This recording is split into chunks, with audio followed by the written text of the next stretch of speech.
welcome to another episode from the NACE International's publications team on the COVID-19 podcast series.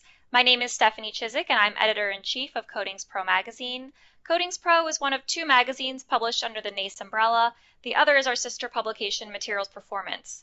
Joining us today is Sylvia Fontes, certified industrial hygienist and director of Sacramento for Forensic Analytical Consulting Services. Sylvia is also a member of the core expert COVID-19 team at the environmental consulting company.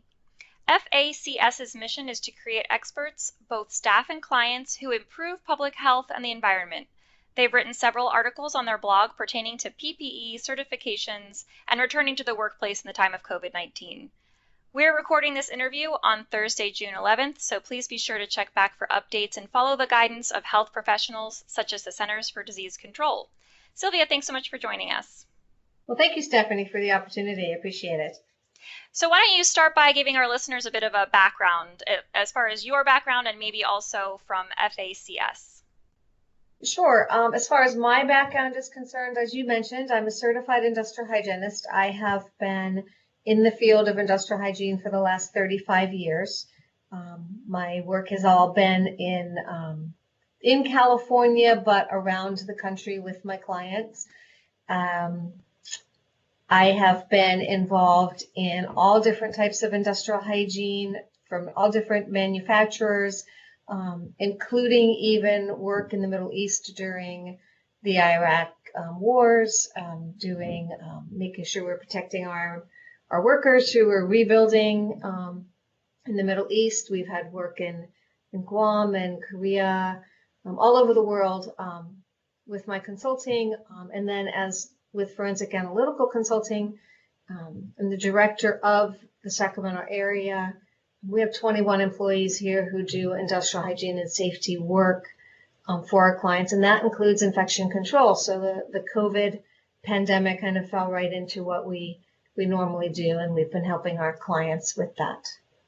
Yeah, I mean, that sounds like an extensive background. I'm wondering, you make me feel like because you're dealing with so many different cultures and countries, are there different policies that you have to help them guide them through? I mean, obviously we're all dealing with COVID-19 as a global pandemic, but I would imagine that how businesses are I guess legally required to handle those would be different. In different countries, there are differences. Right now, we are dealing only with clients within the United States. Okay. So we're just following the guidance that has been provided in this country. So you're out of Sacramento. What has life been like for the past few months now? I guess it's been a bit different for all of us, but what's it like for you guys? It really has been a little different for us. But as I said, this is what we do. When we become an industrial hygienist, our job is to protect employee and public health. So this is really right up our alley, the type of work that we enjoy doing. So we just fell right in doing what we do best, which is making sure that we're following the research and helping our own employees as well as our clients to follow the appropriate guidance. So things have changed for us. In the aspect that our own employees have to protect themselves while we're out there helping. We've been doing respirator fit testing in healthcare settings. So our staff are right there with nurses and doctors who are treating patients who have been positive for COVID. So we've had to make sure that our protection is in place for our own employees as well as helping others. Right. I want to get eventually, to sort of how we get people back into the office. But I was looking at some of the blogs on your website. You have a lot of great resources there.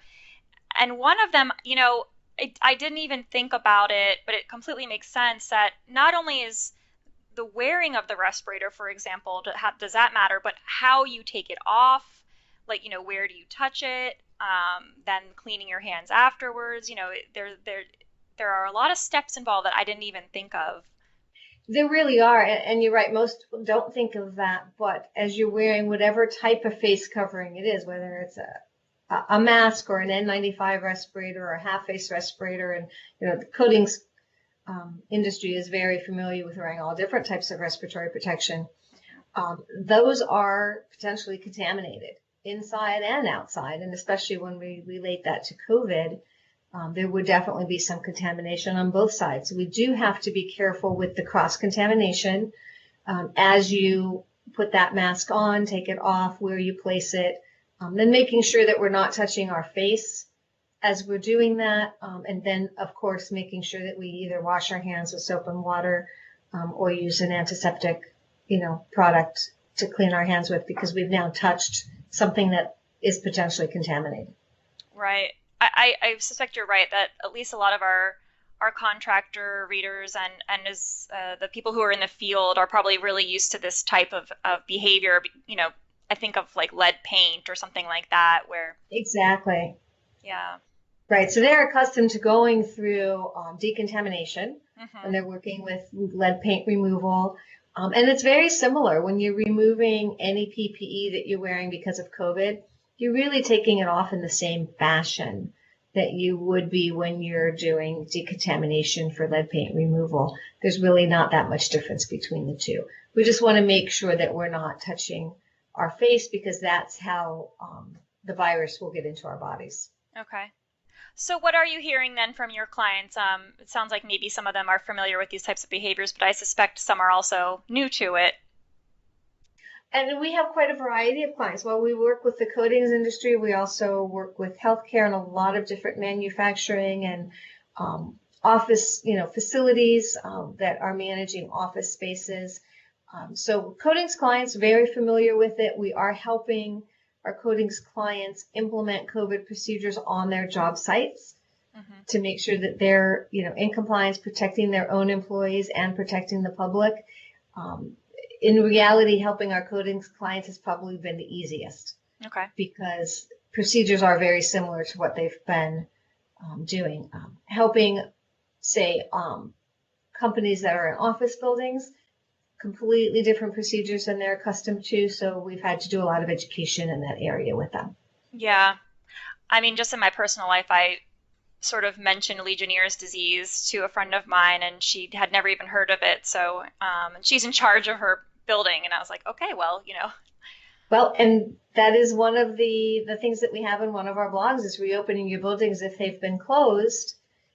To make sure that waterborne pathogens are one of the things that we have to be concerned about, because when you've had your water turned off for 1 or 2 months, you've got some dead ends in that water and pathogens can grow. And Legionella is one of those. So we do have to be careful as we go back into our buildings and turn things back on. Yeah, I mean, I saw the ventilation was on there as well. Are there any specific tips that you could share with our readers or subscribers, listeners, whatever you'd like to call them? But I feel like, it could be anywhere from a mom and pop shop who works in a small office to those larger contractor firms who are maybe returning to the office more in a growing capacity, I guess. As far as tips, they're going to want to make sure that they go through their office and they do a good disinfection of their office. They're going to want to flush their water, so all their sinks and toilets and any other running water in the facility, make sure that it gets flushed really well before employees are back in there. As I said, disinfect, make sure that they've got all of their procedures in place before they come back into their facility so that they're ready to go on day one when the staff is back in, that they've got all that they need in place there. And it does seem like a lot of states, at least I know it's state by state, so are sort of deciding if they want to do it at a 50% capacity or, slowly turning back the wave to normal, the new normal. Right, whatever that new normal is. And you're very right. Every state is doing it a little bit differently. There is guidance from CDC and World Health Organization, but each state has their own guidance as well. And basically, when we're going back in, whether it's out on a coatings job site or whether it's in an office building, we really are looking at that physical distancing, as well as our hand hygiene and wearing the face mask to protect each person. So the physical distancing is what is limiting the number of people that may be on a job site or in an office building or a restaurant. We just need to make sure that we maintain that physical distance to help slow the spread. Right. I've seen some larger facilities, like in the shipbuilding industry, are changing the shifts so that, that can spread the people out over longer periods of time. I don't know if it's not an option for everyone, but it is for some. Yeah, and what a lot of construction companies are doing is they are staggering.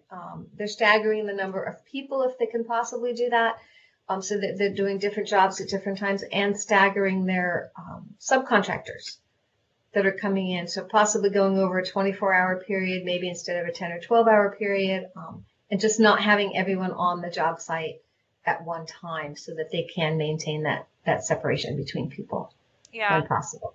that makes sense. Are you Yeah. seeing that? I know we don't have a crystal ball, but if you were to guess, how this might affect the industry moving forward, do you see any sort of patterns that might be emerging that could affect the overall hygiene industry or the construction industry in particular, or any sort of takes from that? Long term, I think we're in this for a longer term than we probably would like to be. Mm-hmm. So that physical distancing, I think, is with us probably through the next flu season, would be our guess. But things are changing on a daily basis as we have new research coming through. And then forensic analytical, we're watching that data daily to make sure that we're up to date. But the physical distancing is going to stay, the hygiene is going to stay. I think it's going to be a long time before we get rid of that. Right. To make sure at least through the next flu season until there's a vaccine and some immunity in the community with it. Right. Where do you get all that information when you kind of distill it all? Is it coming directly from, I don't know, the CDC or? Well, within Forensic Analytical, we have formed an expert COVID team where we're meeting 3 times a week. We're looking at CDC, World Health Organization, a number of other facilities, EPA with their disinfectants, a number of other sites. And what we do is not just look at what those organizations are saying, but we actually look at the research that they are citing, and we look at that actual research so that we can see what the researchers have concluded, as opposed to what somebody else might be summarizing it. Okay. We want to look at that actual research. Right, So from the primary source, yeah. Exactly. We're definitely familiar with that on the writing side of the house. When you're writing an article, you want to make sure that you're getting it from the horse's mouth, so to speak. Exactly. Yeah. So we've been looking at as much as we can on a daily basis to stay up to date because there is new information coming out almost daily. Okay. And it changes our processes. I'm sure. I mean, and I can't even imagine, I didn't even think, so you said you're meeting 3 times a week. Of course, there's so much else going on that you have to be concerned about at your job. It's not all COVID all the time, so. Exactly. Exactly. It isn't COVID all the time. But for some of us, it feels like it is right now. Oh, yeah, I'm sure. What other sorts of projects are you guys working on over at FACS? We do quite a variety of service lines. So we are involved in asbestos, lead, and mold work. We do a variety of industrial hygiene. So we're out doing exposure assessments. So for instance, on a coatings project, doing the exposure assessments for the lead or methylene chloride or NMP, depending on what they're using to remove the lead paint. We are out on all kinds of construction sites, office buildings, any type of manufacturing. If there's a welding operation, we'll do exposure assessments for the welding fumes, mold assessments. We're in healthcare. If there's a water leak, we're making sure that that's taken care of so that we don't have any mold growth, inside a healthcare facility. We're doing, things like waterborne pathogens for our clients. We do PCB work. So if they're doing a building demolition or remodel and they need to know where there's PCBs, we will monitor that as well. Basically anything that has to do with the health of an employee or the public as they're out near work sites, we're wanting to make sure that we're protecting them. Okay. And then, so you make an analysis, and then what do you do with that? Or do you give recommendations, or how does that Absolutely. work? So, for instance, if I'm out on a job site and I'm doing an exposure assessment, let's just say it's for hearing conservation, and we're looking at what their noise exposure is. We will compare those results to the OSHA recommendations, their permissible exposure limits. We'll be observing the employees as they're working, so we will provide recommendations as to what they need to lower their noise exposure or their chemical exposure, recommendations for that, do some training for the employees to help them understand what they need to do, protective equipment, engineering controls, whatever we can recommend to help lower that exposure so that we can prevent the illness from occurring. Okay. I wonder if we could compare you guys to sort of the hygiene side of the house, similar to what our coatings inspectors would do. So I had someone one time explain it as that they are the umpires, they're not the policemen. So they sort of, here's where the strike zone is, and we're trying to guide you to hit that strike zone. Well, that sounds familiar. We're definitely not the policemen. We don't do any enforcement. Mm-hmm. So we are there as consultants and providing recommendations for our clients. We hope that we're partnering with our clients. That's what we strive to do, so that they're trusting us and we're training them to be, experts as well, so that they can move forward and implement those recommendations and protect their staff. Mm-hmm. We want everyone coming back to work as healthy as they, were the day before. That's our goal. Absolutely. Definitely a challenge when you can't engineer all of those safety concerns out of the job site, so to speak. Yeah. Exactly. We try and engineer out as much as we can, but as you said, it's not possible to do that for everything. Mm-hmm. But we certainly try. Yeah, no, you got to do it. Makes sense. That's right. Exactly.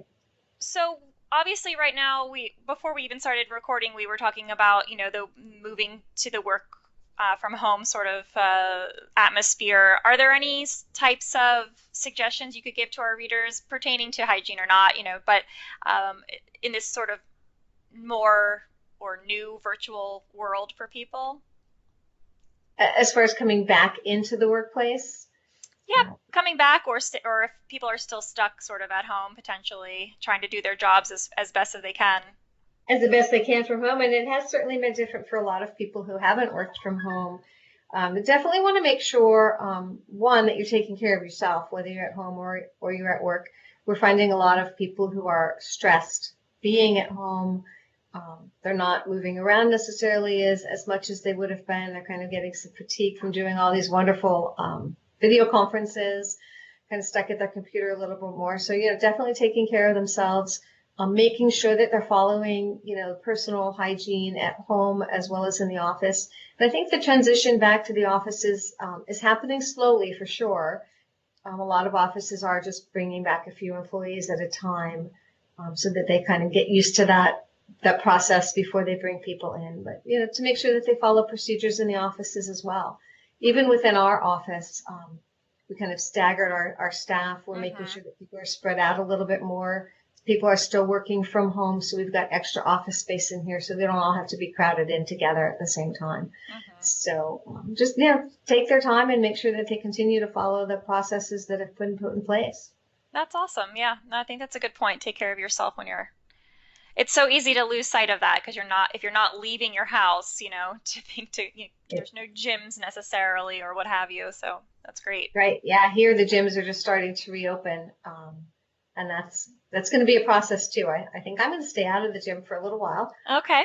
And I'm going to just be hiking and, bike riding outside for a while. A lot of outside activities are going to be much healthier for us for a little while. Yeah, that makes sense. That's definitely what I've been hearing as well.